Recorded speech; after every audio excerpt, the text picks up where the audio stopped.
आज हम जिस फिल्म की कहानी पर बात कर रहे हैं, उसकी शुरुआत कैलिफोर्निया के विशाल जंगलों से घिरे एक खूबसूरत इलाके पैराडाइज से होती है। यहाँ हम जंगल के बीच से गुजरती एक स्कूल बस को देखते हैं। बस को केविन नाम का एक मेहनती ड्राइवर चलाता है।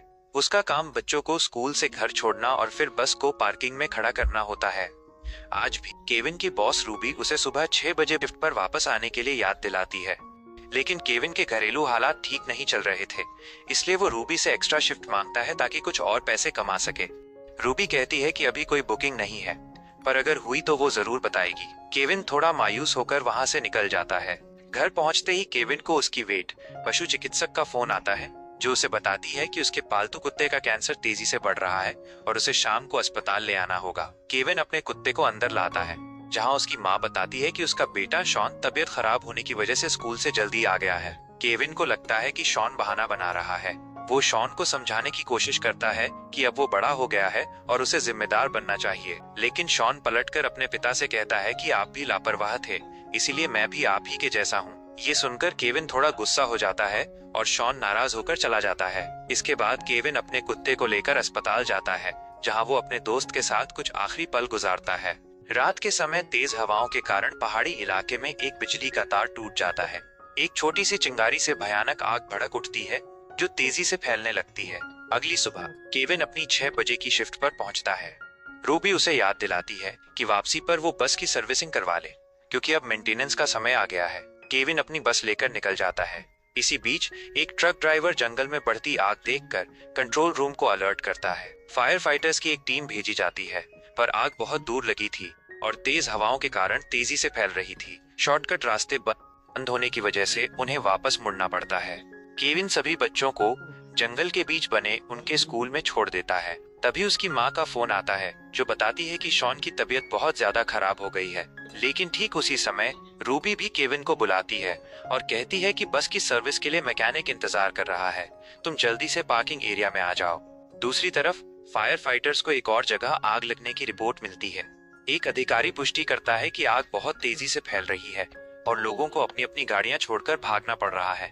आग इतनी बढ़ चुकी थी कि कुछ लोग नदी के पानी में कूदकर अपनी जान बचा रहे थे।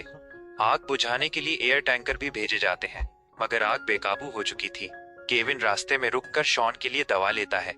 स्टोर से बाहर निकलते ही वो तेज रफ्तार में गुजरते फायर ट्रक्स देखता है। उसे एहसास हो जाता है कि शहर के आसपास के जंगल में भयानक आग लग गई है और वो उनकी सिटी की ओर बढ़ रही है। घबराहट में वो रूबी से कहता है कि उसे पहले घर जाना होगा, लेकिन रूबी मना करती है और चेतावनी देती है कि अगर वो समय पर नहीं पहुंचा तो अपनी अगली शिफ्ट और नौकरी दोनों से हाथ धो बैठेगा। केविन फौरन शॉन को वॉइस मैसेज भेजता है कि उसे आने में देर हो सकती है और उसे कहता है कि अगर हालात खराब हो तो वो अपनी दादी को लेकर शहर के बाहर बने गवर्नमेंट सेफ हाउस चला जाए। स्कूल के टीचर्स भी बढ़ती आग देखकर बच्चों को उनके पेरेंट्स के साथ भेजने लगते हैं, लेकिन फिर भी 22 बच्चे ऐसे रह जाते हैं जिनके माता पिता शहर से बाहर थे।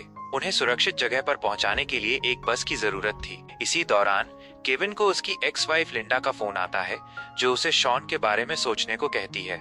केविन सोच में पड़ जाता है और शॉन को दोबारा मैसेज करता है कि बेटा मैं वापस घर आ रहा हूँ, और बस का रुख घर की तरफ मोड़ लेता है। लेकिन तभी रेडियो पर उसे रूबी की आवाज सुनाई देती है, जो सभी ड्राइवर्स से स्कूल में फंसे उन 22 बच्चों को निकालने के लिए मदद मांग रही थी। एक एक करके सभी ड्राइवर्स मना कर देते हैं। केविन भी ये मैसेज सुनकर दुविधा में पड़ जाता है, मगर फिर वो तय करता है कि वो अपने बेटे की जगह उन 22 बच्चों की जिंदगी बचाएगा। केविन की ये बात सुनकर रूबी राहत की सांस लेती है और उसका शुक्रिया अदा करती है। केविन अपनी बस लेकर स्कूल पहुंचता है और टीचर मैरी से मिलकर सभी बच्चों को बस में बिठा लेता है। केविन मैरी से कहता है कि आपको भी साथ चलना होगा, क्योंकि वो बच्चों को सिर्फ छोड़ सकता है, संभाल नहीं सकता। केविन और मैरी बच्चों को लेकर वहां से निकल जाते हैं। रास्ते में बढ़ती आग और गाड़ियों की भीड़ देखकर केविन अपना रास्ता बदल लेता है। सभी बच्चे रोने लग जाते हैं, पर केविन मैरी को यकीन दिलाता है कि वो बच्चों को सही सलामत पहुंचा देगा। इस बीच आग पूरी पैराडाइज सिटी और हॉस्पिटल तक भी पहुंच जाती है। रूबी को भी डिपो छोड़कर निकलना पड़ता है, जिस वजह से उसका रेडियो कनेक्शन केविन से टूट जाता है। केविन की बस दोबारा ट्रैफिक में फंस जाती है। उसे फिक्र होती है कि शॉन और उसकी दादी तक इवैक्यूएशन निकासी की चेतावनी नहीं पहुंची होगी, और ऊपर से उसकी माँ को गाड़ी चलानी भी नहीं आती थी। पास का एक घर आग की लपटों में घिर जाता है। घबराहट में केविन मैरी को जबरदस्ती ड्राइविंग सीट पर बिठाता है और खुद बाहर निकलकर ट्रैफिक क्लियर करने लगता है। रास्ता साफ होते ही मैरी ड्राइविंग न जानते हुए भी मुश्किल से बस को थोड़ा आगे बढ़ा लेती है। इसके बाद केविन दोबारा ड्राइवर सीट पे आ जाता है। बच्चे खुशी से चिल्लाने लगते हैं क्योंकि वे लोग अब सिटी स्कूल पहुंचने वाले होते हैं जहां उनके पेरेंट्स इंतजार कर रहे होंगे। मैरी हंसकर केविन से कहती है कि तुम तो अच्छे ट्रैफिक कॉप बन सकते हो। लेकिन जैसे ही वे स्कूल पहुंचते हैं सबके होश उड़ जाते हैं। स्कूल पूरी तरह जल चुका होता है और वहां कोई नहीं होता। अब उनके पास आगे बढ़ने के अलावा कोई रास्ता नहीं बचता। इसी बीच बस में एक लड़की को पैनिक अटैक आ जाता है जिसे मैरी संभालती है। केविन मुश्किल रास्ते पर बस चलाता रहता है। अधिकारियों के मुताबिक अब भी तकरीबन 300 लोग आग में फंसे हुए थे।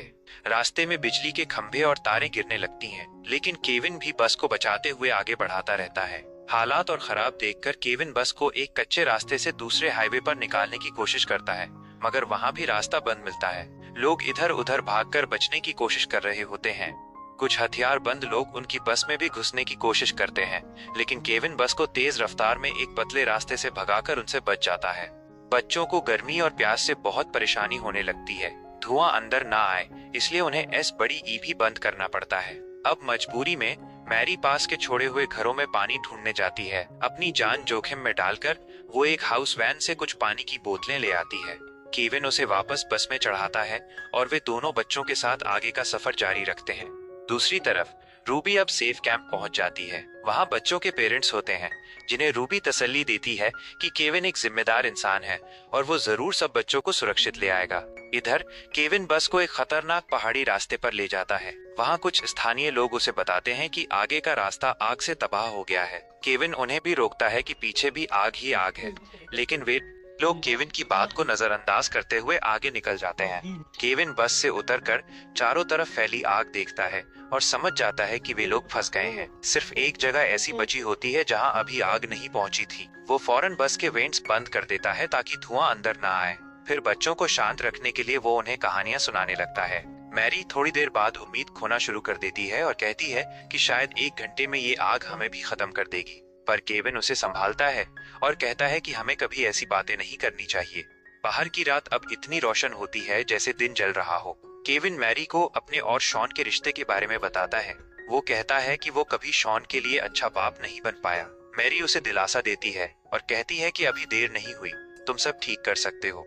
इतने में आग उनकी बस के बिल्कुल करीब आ जाती है। बच्चे चिल्लाने लगते हैं। केविन और मैरी दोनों मिलकर फायर एक्सटिंग्विशर से आग बुझाने की कोशिश करते हैं, लेकिन आग इतनी ज्यादा होती है कि एक्सटिंग्विशर जल्दी खत्म हो जाते हैं। वे समझ जाते हैं कि अब सिर्फ एक ही रास्ता है, बस को आग के बीच से निकालना। लेकिन जब केविन बस को स्टार्ट करने लगता है तो बस स्टार्ट नहीं होती। घबराहट में वो एयर फिल्टर निकालकर किसी तरह इंजन चालू कर लेता है। फिर वो पूरी हिम्मत से बस को आग और धुएं से भरे रास्ते पर तेज चलाता है। धुआं उसकी आंखों को अंधा कर देता है और बच्चे चीखते हैं, लेकिन केविन रुकता नहीं है। जलते हुए हाथों के बावजूद वो बस चलाता रहता है और आखिरकार सबको जिंदा आग के दायरे से बाहर निकाल लाता है। बस में सब बच्चे और मैरी आंसुओं के साथ एक दूसरे को गले लगाते हैं। केविन खुद भी यकीन नहीं कर पाता कि वे सब बच गए हैं। कुछ देर बाद वो बस लेकर सेफ कैंप पहुंचता है, जहां सब पेरेंट्स अपने बच्चों से मिलकर रो पड़ते हैं। छोटा टोबी भी अपनी माँ से मिलकर खुशी से झूम उठता है। मैरी केविन से कहती है, तुमने कमाल कर दिया, और उसका शुक्रिया अदा करती है। कैंप में सब लोग केविन के लिए तालियां बजाते हैं और उसे असली हीरो कहकर पुकारते हैं। केविन बस की जली हुई हालत देखते हुए नीचे उतरता है। रूबी उसे देखकर फख्र से मुस्कुराती हुई उसके पास आती है। केविन हंसकर कहता है, अब सच में मेंटेनेंस का टाइम आ गया है। थोड़ी देर बाद केविन अपनी माँ को भी ढूंढ लेता है, जिसे उसके पड़ोसियों ने बचा लिया होता है। माँ उसे बताती है कि शॉन को उसकी माँ लिंडा अपने साथ ले गई थी और वे दोनों भी सुरक्षित हैं। 1 हफ्ते बाद आखिरकार आग पर काबू पा लिया जाता है, लेकिन पैराडाइज अब सिर्फ खंडहर बन चुका होता है। केविन अपने जले हुए घर आता है, जहां उसे अपनी और अपने बेटे की एक तस्वीर मिलती है। वह तस्वीर अपनी जेब में रख लेता है। तभी शॉन पीछे से आता है और अपने बाप को गले लगाकर रोने लग जाता है। दोनों बाप बेटा आंसुओं में मुस्कुराते हुए एक दूसरे से मिलते हैं। उसकी माँ भी उन्हें साथ देखकर दूर से खुशी से मुस्कुराती है।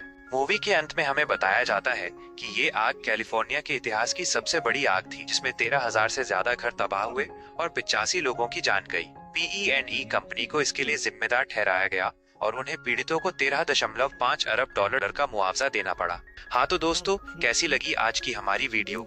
अगर अच्छी लगी तो इस वीडियो को लाइक करना और चैनल पर नए हैं तो चैनल को सब्सक्राइब करना न भूलना।